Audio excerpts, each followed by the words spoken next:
stand up. Okay, well, my duty is to pass over to our minister here, Margaret Ritchie, MLA. And I am lost for words because thank you very much, Ritchie, for your kind comments, Neil, etc. We have taken a leap of faith here. It's a commercial project. We have taken a lot of flack from our business sector in the last couple of years because people thought perhaps we were a little bit balmy. We're obviously a commercial organisation. We strive to generate a profit. Hello, the bank. And, but our goal with this has been to make our mistakes first and learn from those mistakes to be able to take that then to the wider market. Now, that is why tonight we have Margaret Ritchie with us, because we are hoping that what we've learned here, the technology which is all around us, and if you haven't noticed, it's very cold outside and it's very warm in here. And we want to take this out and roll this out into the wider market. The province has, I think, the last count, about 36,000 homes that it requires. Fuel poverty is on the lips of everybody. Energy is going one way. It's either going down in the number of resources or it's going up in its price. We think... Is that Gordon Brown? It used to be Hang the DJ. Oh, yeah. It's not Gordon Brown then. Okay. Yeah, we think we have a unique selling point on the cusp of something great here. If we can work together, public-private sector, perhaps we can make a difference and make a profit at the same time. On that note, Margaret Ritchie, MLA. Thank you very much.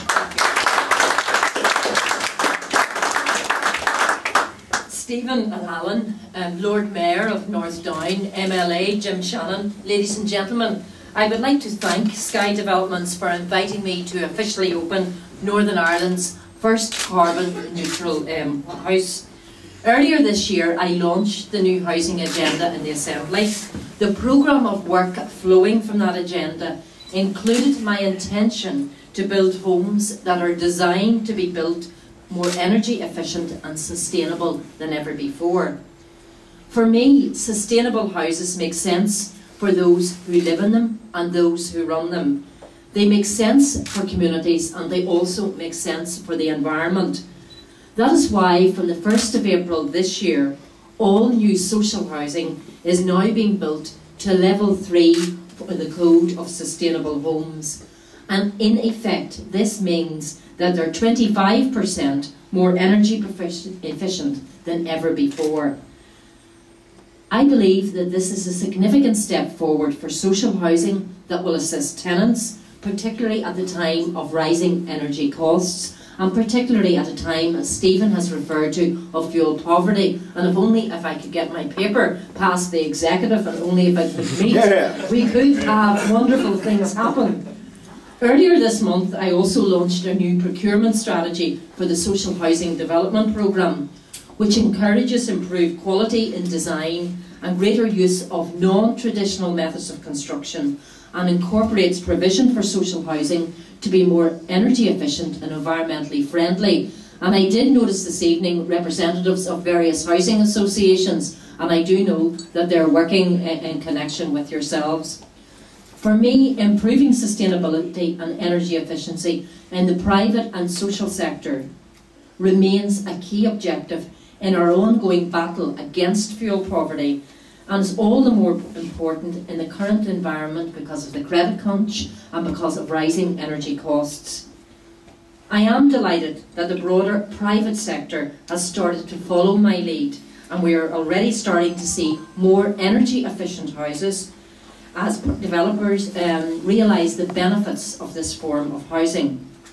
But ladies and gentlemen, and Stephen and Alan, this afternoon, and maybe it's this evening now, is about the finished product, not the drawing board. I've already been shown round the house and have been impressed by what I have seen. The building for me showcases the innovative, state-of-the-art, energy-saving technologies that are now available.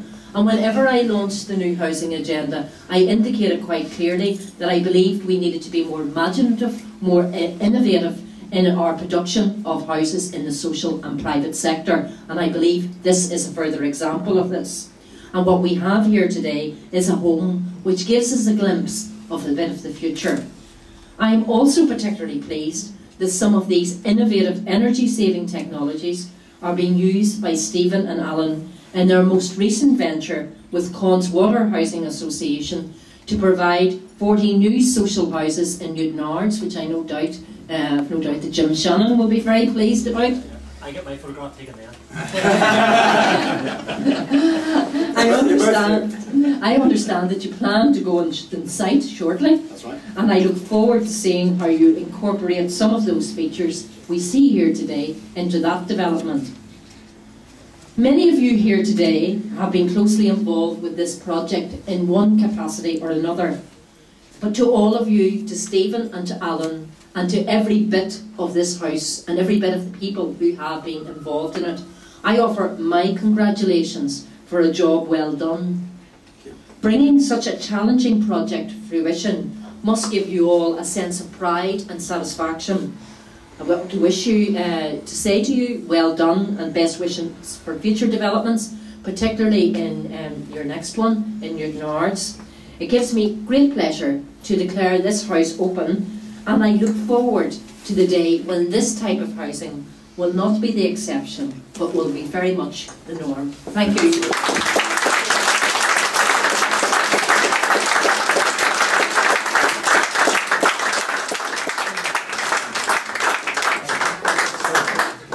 Ladies and gentlemen, Margaret Ritchie, MLA, thank you very much for launching.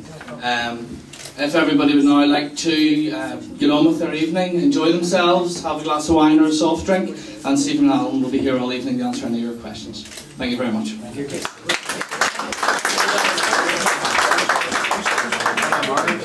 Excellent.